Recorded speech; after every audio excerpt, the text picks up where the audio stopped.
Okay, so now we're on to the studio journal assignment and the explanations around this particular assignment and what I expect to see in your submissions. So this assignment is an individual one. It's actually worth, let me just check, sorry, I've got 10 points, so it's not as big an assignment as some of the others. And it's a kind of an account. It's an account of your progress through the course. It's fairly explanatory. So if we just read through, I'll read through the text at the top.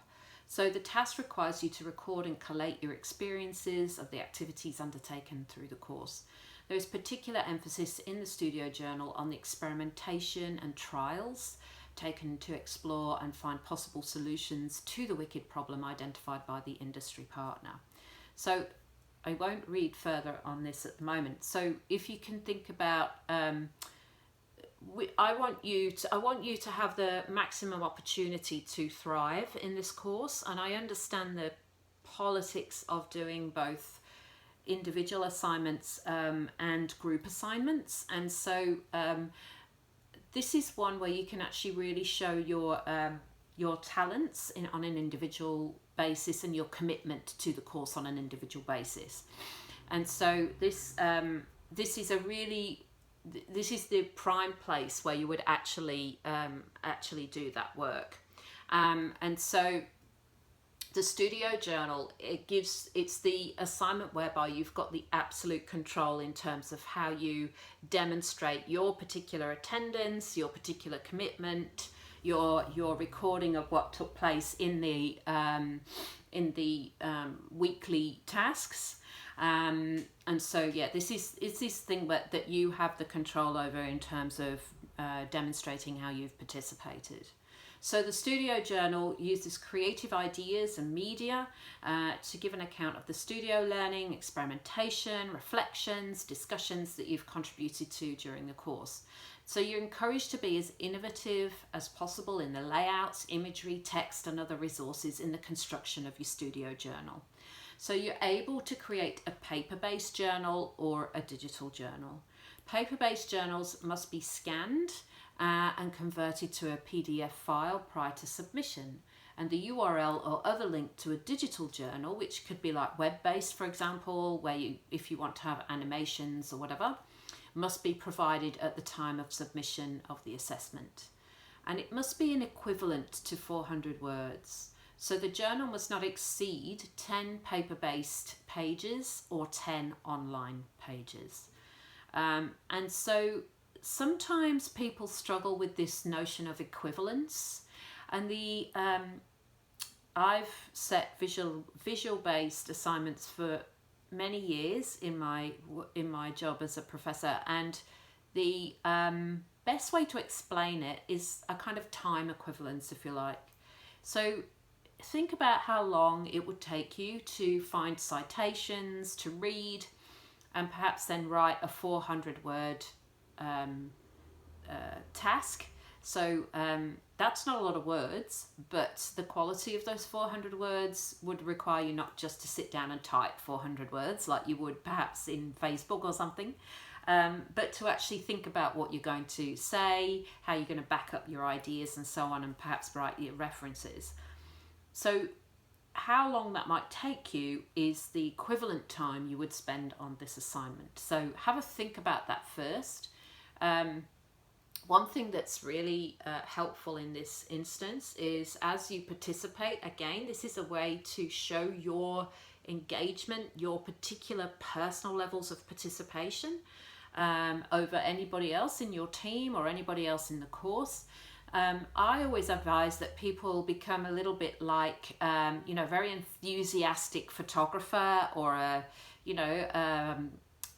recorder of things. So gather lots and lots of material. So each time you meet, each time you participate, each different activity that you do or anything that you produce, take lots of photos, take little video snippets of say like a minute long or 30 seconds or something like that, and just store all of those in a repository And when the time comes to actually submit this journal and collate it, you've got lots and lots of materials.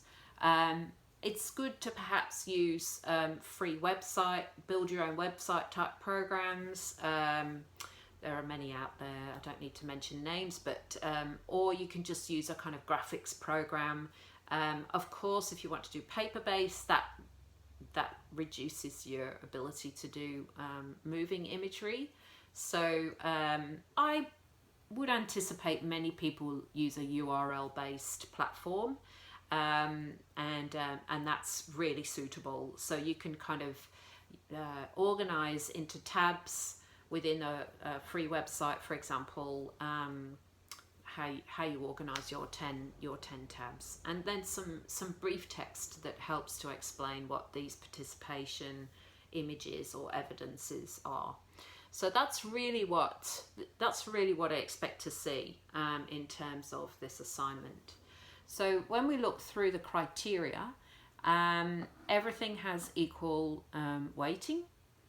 So the first one is media based on the images, and to get the top points you need to have visual, audio and photographic images and files of excellent quality. What wouldn't be that? So basically, if your video is shaky or it's very low res, if you've scraped videos off other platforms where you've just bunged things together that kind of relate to what you did but are not of your participation, for example, something off YouTube that you've seen that is on the topic, for example, stock photos, things that are not our view of things that you've done, you know, so it's evidence. You really need to think about evidence and good quality images, and think about cropping, think about lighting, think pretty much every smartphone now or a tablet or laptop has photographic editing programs in it that are free, that come kind of embedded in the camera function or the photographs function. So do use those and think about that. You might convert everything to black and white to make it look really stylish. That's fine. Yeah, so just have a think about how you present your contributions in a really kind of inventive and high quality way. So weeklies. This provides a good and accurate account of the weekly studio learning, experimentation, reflections and discussions in the course. So the thing that you'll see about the deadline is it's actually due on the last week, the final week. So you've got the maximum amount. So there is the opportunity to actually use the maximum amount of times. Most of you will have perhaps the first 3 weeks.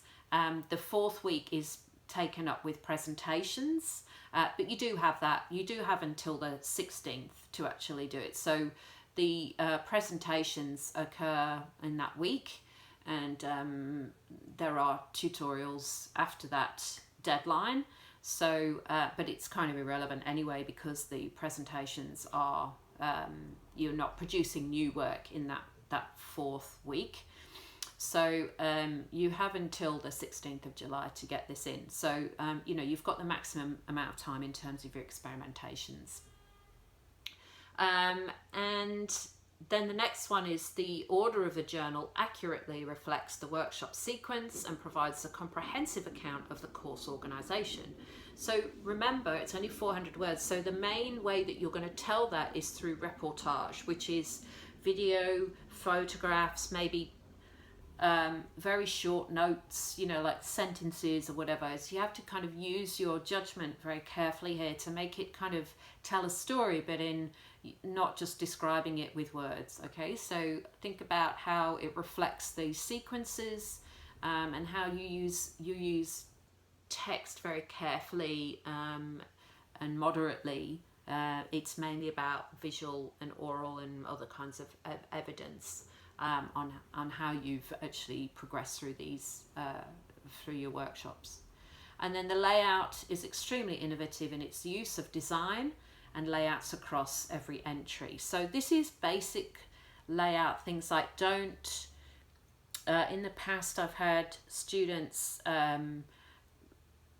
make the images really tiny on a big page, so you can hardly see the detail, or the, you know, things get overlapped in the layout, so something sits in front of the text, goes over halfway over an image, so you have to actually make sure it works in terms of its aesthetics.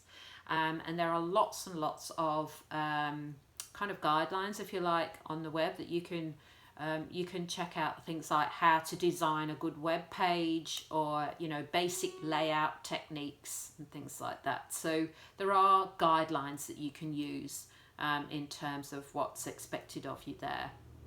And then you can use, as I say, a URL based platform if you particularly want to use audio or video, or animation, and then there's also the option of static only images that you might then transfer into a PDF document.